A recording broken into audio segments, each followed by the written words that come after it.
شہریار افریدی صاحب سینئر رہنما پاکستان تحریک انصاف سے ہمارے ساتھ اسلام آباد اسٹوڈیوز میں، اور بیرسٹر دانیال چودھری صاحب ہیں پارلیمنٹری سیکرٹری فار اطلاعات. آپ سب کو خوش آمدید کہتا ہوں جی پروگرام میں. شہریار صاحب، ٹی ایل پی والا معاملہ ہمارے سامنے ہے اور خبریں یہی ہیں کہ حکومت کے زیر غور ہے وہ معاملہ. طلال صاحب نے بہت محفوظ طریقے سے اس کی وضاحت کی ہے وداؤٹ سینگ کہ ہم اس کو بین کرنے جا رہے ہیں، لیکن دیر آر فیکٹرز جو حکومت کنسیڈر کر رہی. بسم اللہ الرحمن الرحیم. سب سے پہلے آپ کا شکریہ، تمام تعریفیں رب کی اور اربہ درود امام الانبیاء خاتم النبیین حضرت محمد مصطفیٰ صلی اللہ علیہ وسلم. دیکھیے جی، میں یہ سوچ رہا تھا اور بڑے غور سے دیکھا میں نے. نیشنل ایکشن پلان بنا تھا، ایڈوائزری کمیٹیز بنی تھیں اور اس کو عملی جامہ پہنانا تھا. جب ہم ماضی میں دیکھیں تو ہمیں ہوم لینڈ سیکیورٹی امریکہ کی، اس میں کچھ چیزیں نظر آئیں جہاں پہ زیرو ٹالرنس تھا. یہاں پہ بدقسمتی سے ہم نے اپنے لوگوں کو نہ اون کیا، نہ ایجوکیٹ کیا، نہ انسٹیٹیوشنز بنائے، اور سب سے بڑی بات یہ کہ ہم جب اقتدار میں ہوتے ہیں تو کچھ اور ہوتے ہیں اور جب اپوزیشن میں ہوتے ہیں تو کچھ اور ہوتے ہیں. کال و فعل میں تضاد ہوتا ہے. ماڈل ٹاؤن کا 26 نومبر کا اور پھر مرید کا، کیا یہ اس سے پہلے ٹی ایل پی نہیں آئی تھی؟ کیا ان کو انگیج نہیں کیا گیا تھا؟ کیا بلاول بھٹو صاحب نہیں آئے تھے؟ کیا مولانا فضل الرحمان صاحب اسلام آباد نہیں آئے تھے؟ یہ تمام پولیٹیکل پارٹیز کا آئینی اور قانونی حق کا احتجاج کرنا. سوال یہ ہے کہ آپ جب ڈنڈے کے زور پہ اپنی سوچ کو مسلط کرتے ہیں، اس کا نقصان سیاست کو نہیں ہوتا، پارٹیز کو نہیں ہوتا، اس کا نقصان پاکستان کی بنیادوں کو اور پاکستان کے گلوبل پرسپشن کو ہوتا ہے، انسانی حقوق کے حوالے سے. میرا سوال یہ ہے، اتنی ہی اگر کمٹمنٹ ہے تو نیشنل ایکشن پلان کو عملی جامہ پہنانے کے لیے تمام سٹیک ہولڈرز کو سر بیٹھ کے، میں ایک ایگزامپل دوں گا. چین کے بھی تو بہت سارے مسائل تھے. ویسٹرن چائنا اورمچی کے حوالے سے ان کو مسائل تھے، انہوں نے ان پہ ہیوج انویسٹمنٹ کی، ایٹ پار لائے، محرومیاں ختم کی. جو مونوپلیز ہیں ان کو ختم کرے. وہ لوگ جو نان سٹیٹ ایکٹرز ہیں، وہ جو پاکستان کے مفادات کو نقصان پہنچاتے ہیں، ان کا آپ نے ایک پراپر پروفیشنل طریقے سے ان کو آج، اگر یہ طلال چودھری صاحب یہ کہہ رہے ہیں کہ جی یہ ہو جائے گا وہ ہو جائے گا، آپ کو ادارے بنانے، ادارے مضبوط ہوں گے، ان میں پروفیشنلز ہوں گے، وہ ٹیکنالوجی کو یوز کریں گے، ان کے پاس ریکوائرڈ فیسلٹیز ہوں گی اور وہ کریڈیبل ہوں. یہ نہ ہو کہ وہ صرف ایک پولیٹیکل پارٹی کو سرو کرے. مصیبت یہ ہے کہ یہ پی ایم ایل این کا یہ وتیرہ ہے کہ سپریم کورٹ پہ چڑھنا، جب اپنی مرضی آئے تو ڈان لیگز کے حوالے سے، آرمی چیف کے حوالے سے، ڈی جی آئی ایس آئی کے حوالے سے. اسی طرح پیپلز پارٹی ممبئی اٹیکس کے بعد کیا کہا گیا تھا کہ ہمارے ڈی جی آئی ایس آئی آئے گا، فلانا آئے گا. خدا کے لیے پاکستان کمز فرسٹ. میں صرف یہاں پہ یہ کہنا چاہوں گا کہ جو نہایت معصوم لوگ مارے گئے، ان کی بھی کوئی پوچھ گچھ ہوگی. پولیس بھی میری ہے، سول آرم فورسز بھی میرے ہیں، لیکن وہ معصوم لوگ، ان کا کیا گناہ ہے؟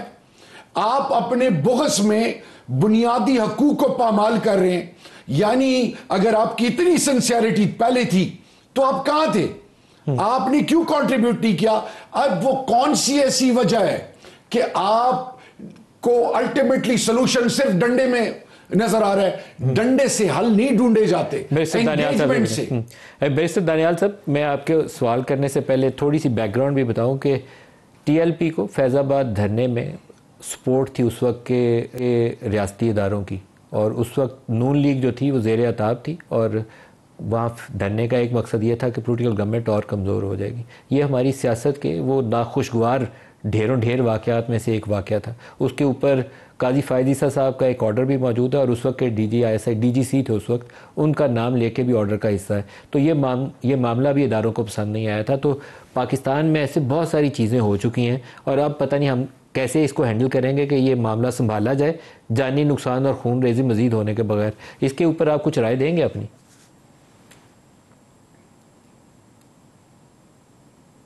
بسم اللہ الرحمن الرحیم. تھینک یو جی ملک صاحب فار ہیونگ می آن دا شو.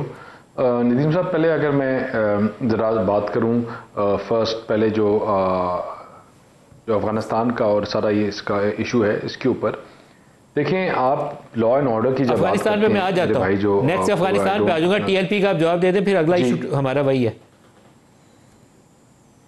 جی تو میں خالی اچھا چلیں ٹی ایل پی کا دیکھیں آپ یہ چیز تو بڑی کلیئر ہے کہ جو ہمارا پیسفل اینڈ پروٹیکشن ایکٹ جب آیا تھا اس کے بعد یہ چیز بڑی کلیئر ہو گئی ہے کہ کوئی پولیٹیکل پارٹی جو ہے وہ یہ نہیں ہو سکتا کہ آپ کا ملک جو ہے وہ اس میں خلل پیدا کرے اس کی جو گروتھ ہے جو اس میں سسٹمیٹک سسٹمز ہیں ان کے خلاف آواز اٹھا کر اس کو پہیہ جام کر دے جب دل کرے. پاکستان جہاں آج کھڑا ہوا ہے دو قسم کے پاکستان نہیں ہو سکتے, جلاؤ گراؤ تفریق آگ لگانے والا پاکستان یا ایک دوسری سوچ ہے مثبت اسٹرانگ اور جو اکنامک پاور پاکستان بن رہے ہیں ان میں سے ایک سوچ آگے نکل سکتی ہے. یہ سوچ کہ جب جس کا دل کرے گا ایک جتھا اٹھ کے اپنی باتوں کے اوپر جب پورے ملک میں چیزیں یا دنیا پوری سیلیبریشن کر رہی ہے کہ غزہ کا ایشو از گوئنگ ٹورڈز پیس, تو آپ اس ٹائم پہ نکل کر آپ لا انفورسنگ ایجنسیز کو تمام اداروں کو حکومتی ریٹ کو آپ چیلنج کر کے آپ لے کے آ جاؤ روڈوں پہ اور آپ ان کو روز دھمکیاں دو, آپ روز ملک کو بند کر دو, آپ پہیہ جام کر دو, آپ وہی بات کرو جو 9 مئی والی بات کرتے تھے, سول نافرمانی کی بات کرو, آپ آگ لگانے کی بات کرو. یہ سوچ اب اکٹھی چل نہیں سکتی. اگر تو آپ پروگریسو پاکستان کی بات کرتے ہیں تو یہ سوچ کو رکنا ہوگا, اس کو بند کرنا ہوگا. اگر تو یہ جس طرح عناصر ان کے اب جو دانیال صاحب پروگریسو پاکستان چاہیے لیکن پروگریسو پاکستان کے لیے ہم سب کو اپنی حرکتیں ٹھیک کرنی پڑیں گی. لاہور میں مجھے یاد ہے کہ ایک گروپ کام کرتا تھا, مجھے اس کا پورا نام التوحید شاید اس کو کہتے تھے یا اس ٹائپ کا کوئی نام تھا. بڑے بڑے اچھے گھروں کے بچوں کو انہوں نے ریڈیکولائز کر دیا اور وہ جو ٹرین کیے ہوئے ان کے چھوٹے اور بگنرز ہوتے تھے ان کو پولیس پکڑ کے لے جاتی تھی اور پیسے لے کے ضمانتیں ہوتی تھی. وہ جو اوپر بیٹھا ہوا اس کی ذہن سازی کرتا تھا اس کو کوئی ہاتھ نہیں تھا ڈالتا. اسی معاشرے کے اندر یہیں بیٹھے ہوئے یہ ساری حرکتیں ہوتی رہی ہیں اور ہم اور بدتر حرکتیں بھی ہوتی رہی ہیں. لیکن ان کے خلاف ایسے لوگوں کے خلاف بھی ایکشن ہونا چاہیے.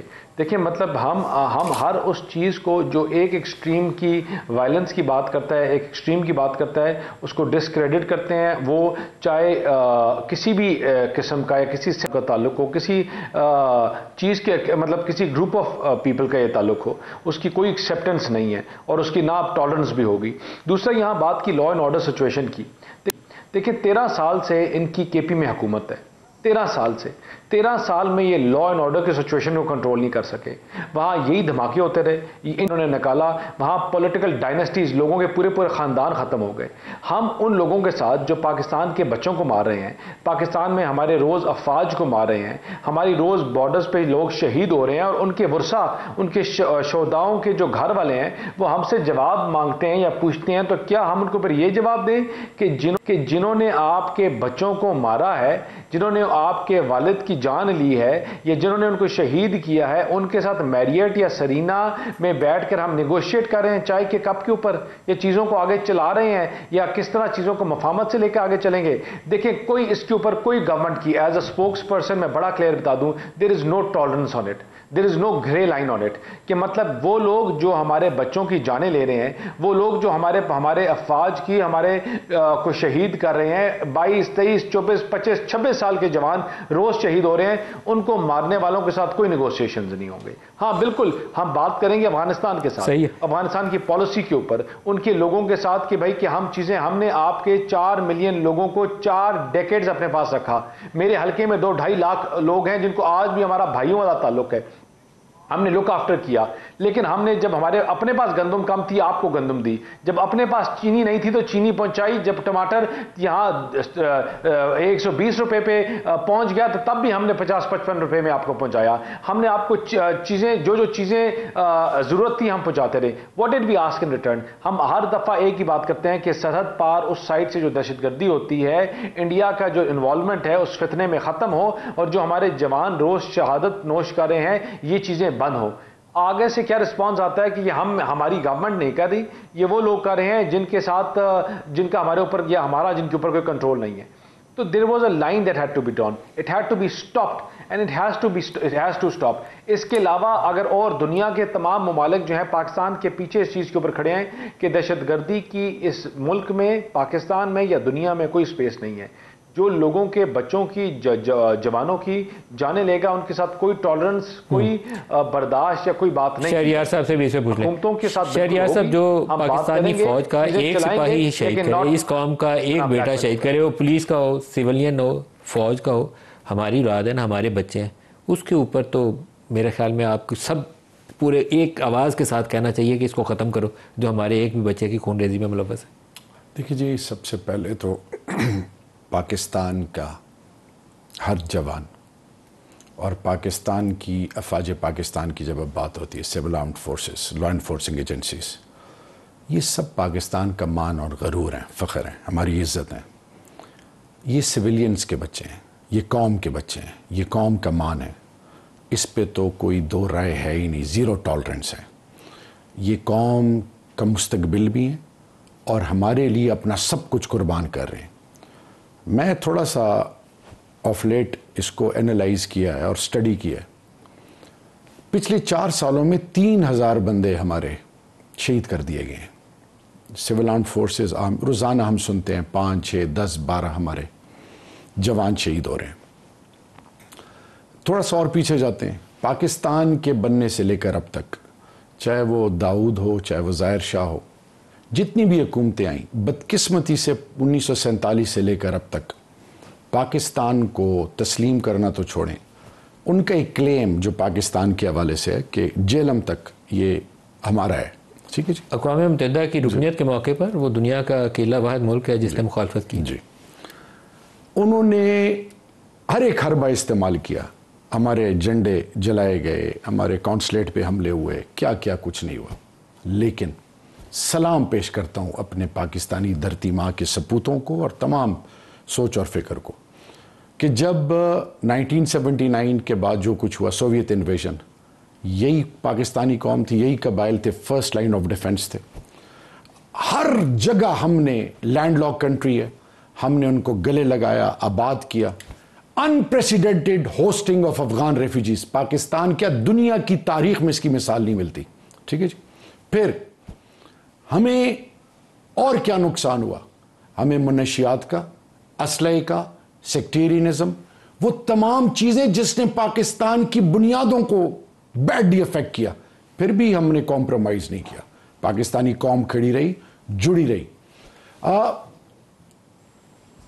ہوا کیا کہ بدقسمتی سے ہندوستان نے اپنے مفادات کے لیے افغانستان کو چنا, اور افغانستان کے لوگ یہ بھول گئے, اگر میں آپ کو, خان صاحب ہماری جب حکومت تھی 1.4 ملین ریفیوجیز کو ہم نے بینک اکاؤنٹس دیے تھے, ہم نے ان کو جنیوا گئے, ہم نے پریزیڈنٹ اردگان صاحب اور پوری دنیا کو باور کرایا کہ ہم کس طریقے سے افغان ریفیوجیز کو کیٹر کر رہے ہیں. افغانستان کی cricket is another classic example, ہر جگہ ہم نے ان کی سپورٹ کی. پھر جب ابھی نندن کا واقعہ ہوا تو افغانستان کے ایکسپورٹس اشرف غنی صاحب کی حکومت کے ہوتے ہوئے بھی ہم نے بائی ایئر اور بائی روڈ ہم نے ایکسیس دیا, ہم نے ان کو ہر ایک فیسیلیٹیشن دی. ایک زمانہ تھا, آج سے کچھ سال پہلے, جی کچھ سال پہلے ویزا کے بھی چارجز نہیں تھے, فری ایکسیس تھا, دن میں آتے ہیں, کام کر کے چلے جاتے ہیں. ان تمام چیزوں کے باوجود آج مجھے حیرانگی اس طرح کی ہے, یہ جو کچھ سینز نظر آ رہی ہیں, آپ کس کے ہاتھوں میں کھیل رہے ہو؟ آپ ہندوستان کے ہاتھوں میں کھیل رہے ہو. آپ کی مدد اللہ کے بعد پاکستان فور فرنٹ پہ تھا. اب میرا سوال یہ ہے کہ ہم نے اگر سیکھنا ہے تو اگین چائنا کی میں ایگزامپل دوں گا, شنگھائی کوآپریشن آرگنائزیشن, نیبرز کے ساتھ جو بھی مس انڈرسٹینڈنگ تھے ان کو آن بورڈ لیا. ہم 2 فرنٹ وارز نہیں لڑ سکتے.